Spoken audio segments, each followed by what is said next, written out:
कैसे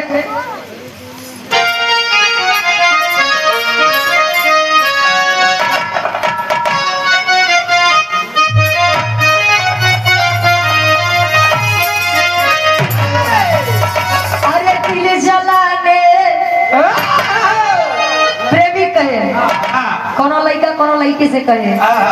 कोनो आशिक अपने मासूमा बदे कहे,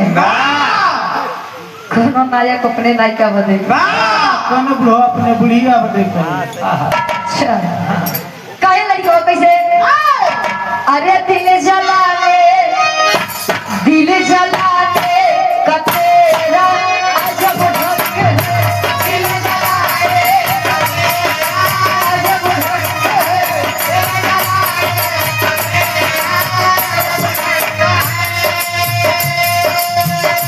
दिल जला करके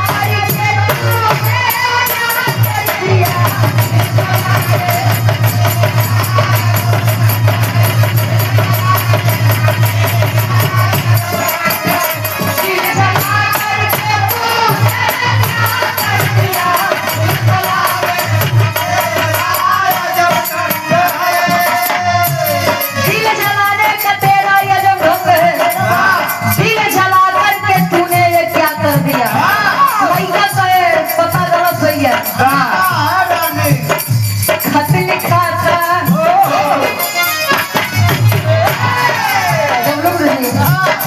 खत लिखा था किसी और के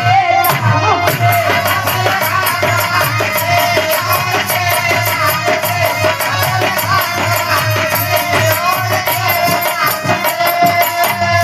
खत लिखा था किसी और के नाम पे, पर लिखा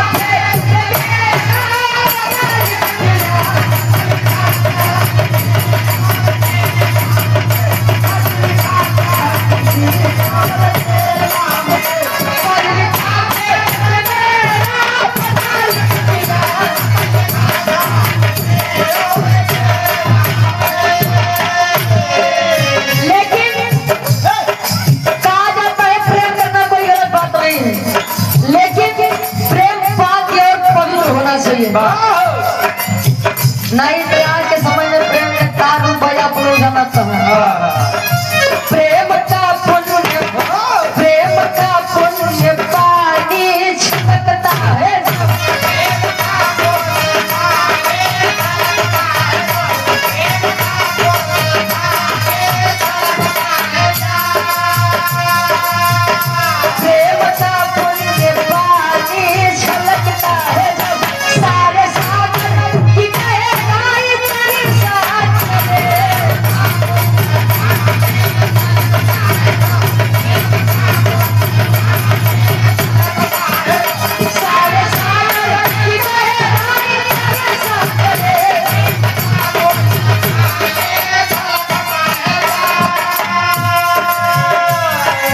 प्रेम का पुण्य पानी छिड़कता है, सारे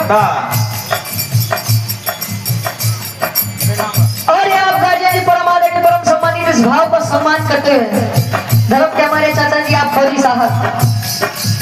देश एक महान आशीर्वाद चरणों में कोट कोट नमन है। आशीर्वाद के छारे बाबूजी के क्रांतिकारी सलाम हो, आशीर्वाद के छारे कलेक्टर पाल जी अब लेते से आप गार्जियन जी के द्वारा 19 तारीख को उन्हीं के घर कार्यक्रम है। भैया लाल पाल जी और रुचि अच्छा बगा लिए भैया लाल पाल जी और बिहारवती बहुत ही सुंदर गायिका धर्म की हमारी बड़ी बहन आप ज्योति यादव जी। हम यहाँ पर नाम खुद ही घुसाई गई थी, वहां तो दूसरे को एक नाम से यार यहाँ दूसरे को भैया प्रेम का पुण्य पानी छलकता है जब सारे सागर की गहराई दर्शा करे, लेकिन भक्ति का पुष्प उड़ते निकलता है सब,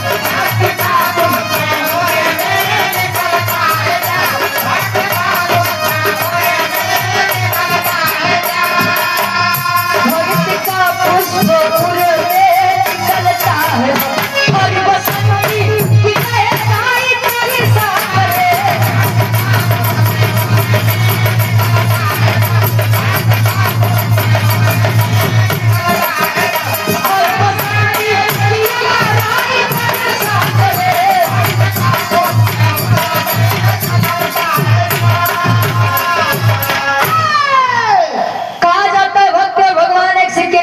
सतयुग होते हैं। भक्त के बिना भगवान का कोई अस्तित्व नहीं और भगवान के बिना ये बात प्रयागराज वाले से बढ़िया के ज्यादा समझे भैया। प्रयागराज करना भैया 144 साल बाद कुंभ के मेला लगा रहा कितना जन देखा ये में मोक्ष पाइए तेरे पिंडा पर आई। अच्छा ए भैया हाँ तो वो तो कहते प्रयागराज वाले के समझाइए आपसे इससे ज्यादा भक्ति भावना के बारे में क्या जानत हुई। विराट के हमरा कहानी के शुरुआत है सब कैसे गुरुजी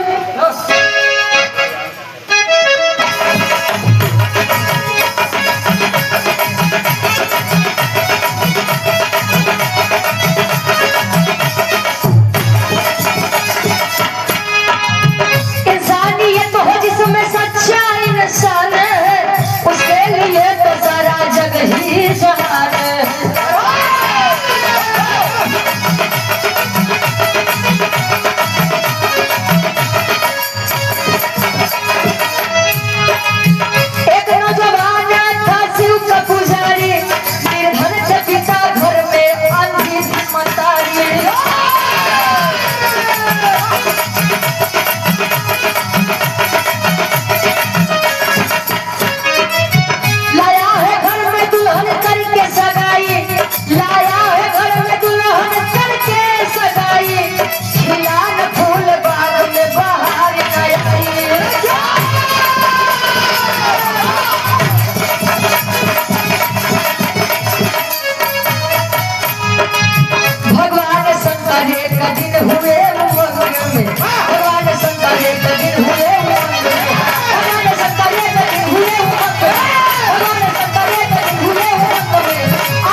माई बाबू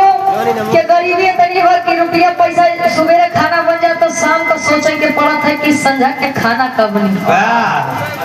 एक माई अंधी आंखों से नहीं दिखता लड़का धीरे धीरे जब बड़ा बात अच्छा लड़का भगवान भोलेनाथ के बड़ा बरियार भक्त रहे। हर हर महादेव। ए भैया लड़को भगवान भोलेनाथ के दिन रात पूजा भाव आराधना विनती करे। माई बाबू सोचन कि वैसे हमारे घरे कोनो सुख नहीं बा लड़का के कैसे शादी कर दी लड़किया के अगर पतो हो जाए कोनो संतान हो जाए तो घर परिवार में लड़का के पीछे जीवन दिन बिताई गई। शादी किया धीरे धीरे समय बीता जब संतान नहीं हो तो लड़कवा सोचे कि यार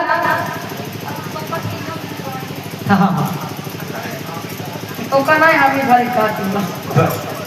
भैया यार भगवान भोलेनाथ अपने आश्रम में बढ़िया गाजा भांग खाए मस्त है। लड़का कहे जब से जाने लाए हुए तब से माँ के भक्ति भाव भोजन करत है। तू बतावा हमारे जीवन में कोनो सुखे नहीं लिखा चल दिए मंदिर पे मस्तक टेक के बिलाप करो तो लड़का की बाबा ए बाबा बाबा आज तो तुम्हें वहीं के परे लड़का कहे कैसे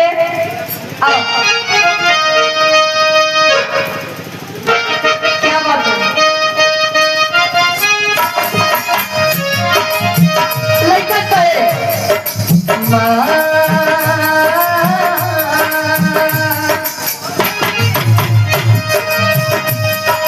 माँ मुझे तुम अपने आंचल में छिपा ले गले से लगा ले कि और मेरा कोई नहीं है। माँ मुझे तुम अपने आंचल में छिपा ले कि और मेरा कोई नहीं है। माँ मुझे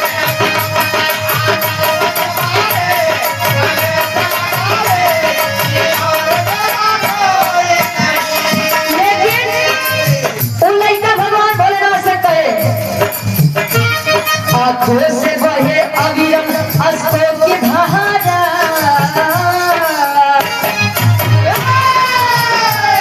आंखों आंखों से बहे अविरल अश्कों की धारा,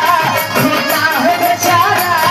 ऐ भोलेनाथ जाऊं कहाँ।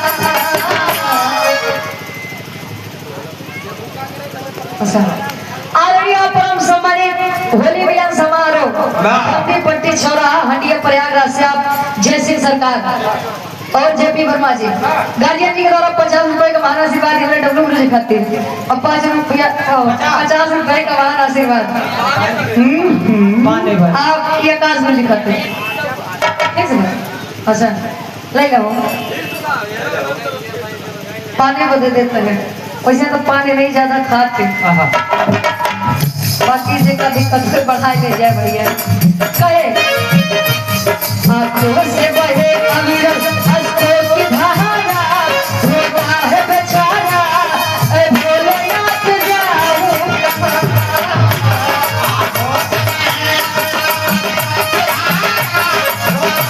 ऐ भोलेनाथ जाऊं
महादेव जी आप तो जानन हारे हैं दुनिया के पालन हारे हैं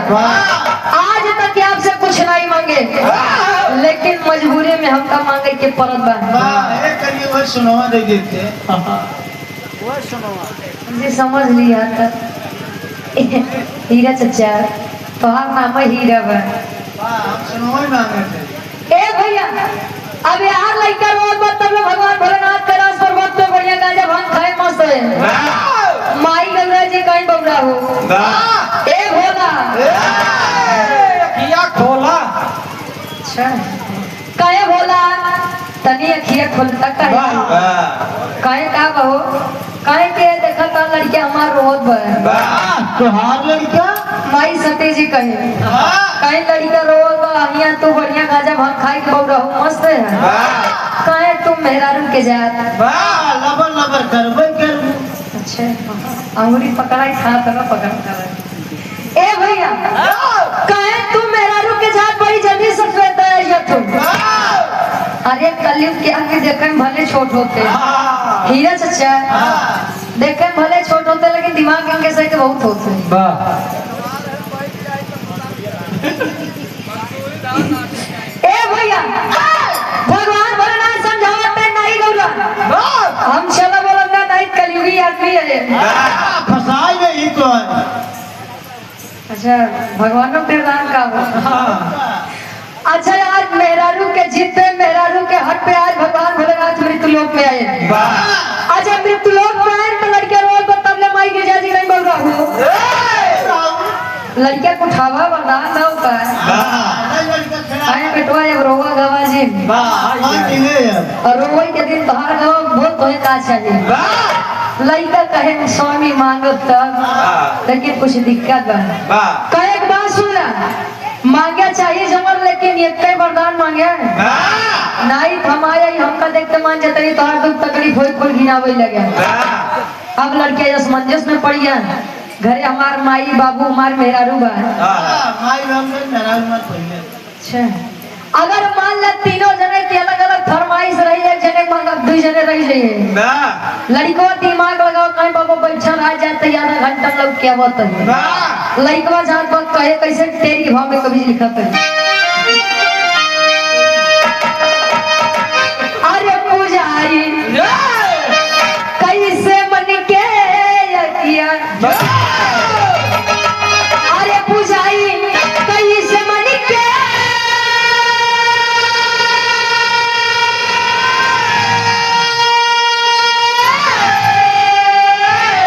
अरे पुजारी कैसे मन के यसिया दुलही पिता बतारी तीनों सोचाई अरे अरे सोना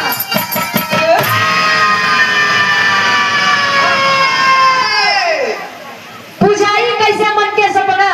दुलही पिता मतारी तीनों सोचे अपना लड़का विचार करत मंदिर के रास्ता से घरे आए तो देखा सबसे पहले माई बैठी है माई बढ़िया खटिया बहरे लगाए बैठी है आँखी से दिखात रही बा लड़का पहुंचा कहे माई रे ए माई ए हमार माई कहे बोल बेटा कहे माई आज अपने मंदिर पे भगवान भोलेनाथ से आए हैं अगर कुछ चाहिए मन में कुछ इच्छा हो तो मांगने आ जाते भगवान भोलेनाथ से मांगत हमार तो हर दुख दलिदर दूर हुई माई अपने लड़का के समझावे राधे श्याम के भाव में कभी लिखत है आप आदरणीय परम सम्मानित कलेक्टर पाल जी दिन में 19 तारीख को कार्यक्रम रखा गया है आप बिहार जगत के बहुत ही सुंदर कलाकार है आप भैया लाल पाल जी सारनाथ बनारस से और आप बिहार जगत की बहुत ही खूबसूरत गायिका ज्योति यादव प्रतापगढ़ से 51 रुपए का महान आशीर्वाद के चारे की मछली कला में कामयाब है कभी जी बताते हैं मुझे आर्य असमंजस में पड़ा रहा अरे वह सोच रहा है तो सोच रहा है अपने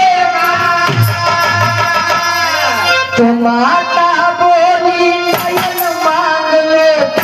हुए हैं माता बोली नयन मांग लो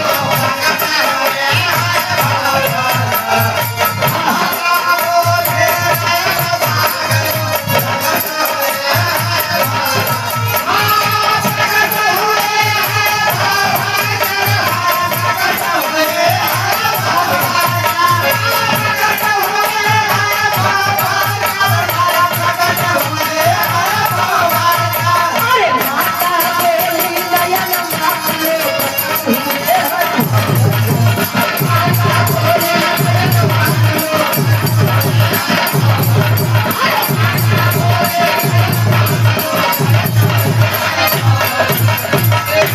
असमंजस में पड़ा रहा वह सोच रहा है अपने मन तो माता बोली नयन मांग लो प्रकट हुए हैं भोजन माई कहे बेटा जब से हम तुम्हें जन्म देवे नहीं देखे तो गोर बटक करिया बटक समर बटक दांत तोरे जगह पर किताब देखो नहीं ये लेके हां बेटवा हम चाहत है कि जा के रंग बिरंगी दुनिया हम देख ली अच्छा माई लड़केवा का कोई माई नहीं कहतो अच्छा हम तुम्हें कुछ कहेगा नहीं रखा तो ऐसे ही रहूं ए भैया और जब माई कहे कि बेटा जाए कि हमारे नेत्र के ज्योति मांगला आंखों की रोशनी मांगो मैं भी देखना चाहती हूँ कि अब दुनिया कैसी है अब लड़का माई के बात तो सुन ले माई फरमाइश कर दे कि बेटा भगवान भोलेनाथ से वरदान में हमारे आँखी के ज्योति मांग के आया तनी के आगे खस्ता देखा था लैया मन मारे बैठी रही काया तुम्हें का भरे का दाम नहीं बोले है रे कहे हम तो का भा का दिक्कत बा कहे स्वामी लड़की की जब शादी होती है तो वह चाहती है कि एक बार जीवन में वह माँ बने क्या घरे जवन बा हम सब संभाल ले जाओ एडजस्ट कर ले जाओ लेकिन स्वामी अगर हमारे खातिर कुछ करे चाहता तो सुना हम तुम्हें बतावत है जीवन में कुछ नहीं मांगे आज मांगत है दुनिया मांगे कैसे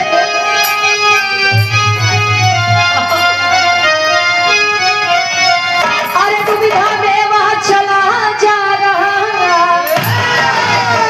तो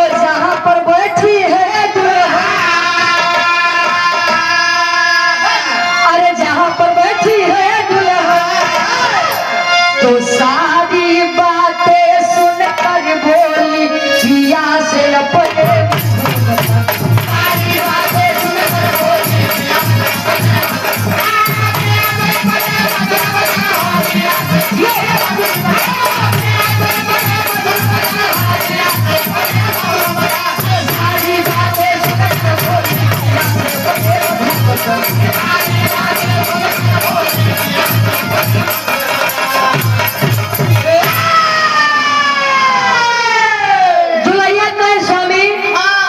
हम चाहते हैं कि अपने खातिर एक लड़का मांग ले, ऐसा का बात है। क्योंकि संसार में सबसे बड़ा सुख संतान सुख होता है। वाह शैतान सुख राम करे तुम्हें शैतान सुख मिले, संतान सुख न मिले। ए भैया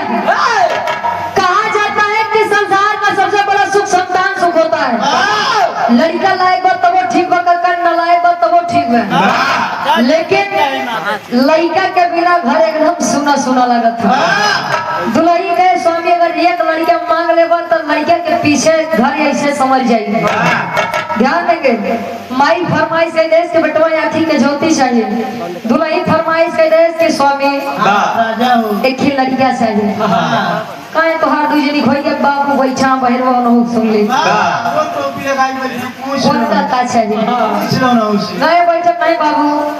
ए बाबू तो कहने काहे रिसिया है मतलब मैं से अब आग लड़का के बतिया जब बाबू सुने तो बेटा सुन, संसार का जो सत्य है मैं तुझे बता रहा हूँ, जाके भगवान भोलेनाथ से वही मांगना है। बाबू बताओ एक लाइन गीत लगा था कैसे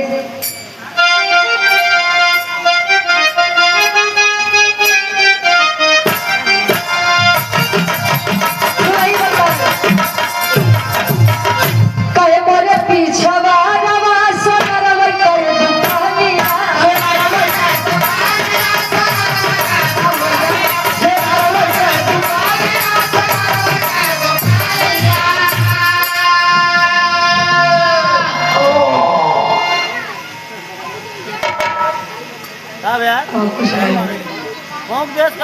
आप ठीक हो भैया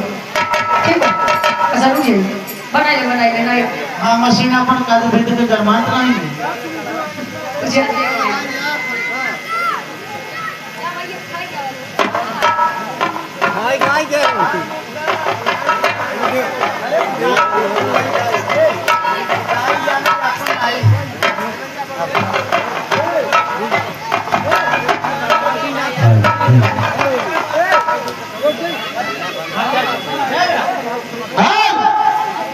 कहे अरे मोरे पिछवाड़ा से लड़वई करे दुकानिया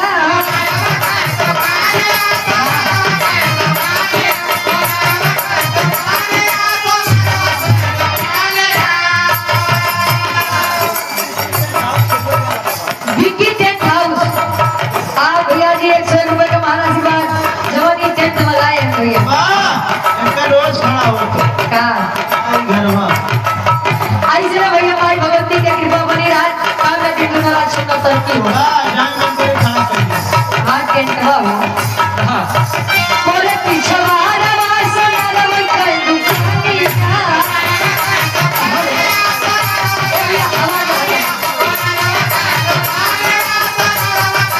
वही करे नथिया गढ़ाई बती न पतिया के नथिया गढ़ाई बती न पतिया के बारा निकला के भी आवाज पतिया के बारा निकला के मन गरई दियान के बाहर निकला के मन गरई बड़ा नीक लागे गीत हमर तियन के महाराज ये कुल हीरा चचा हमारे समझता हूँ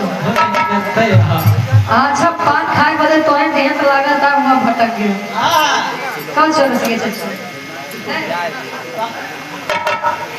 लेकिन कभी जी बताओ वो लड़का से ऊपर बात है का कहे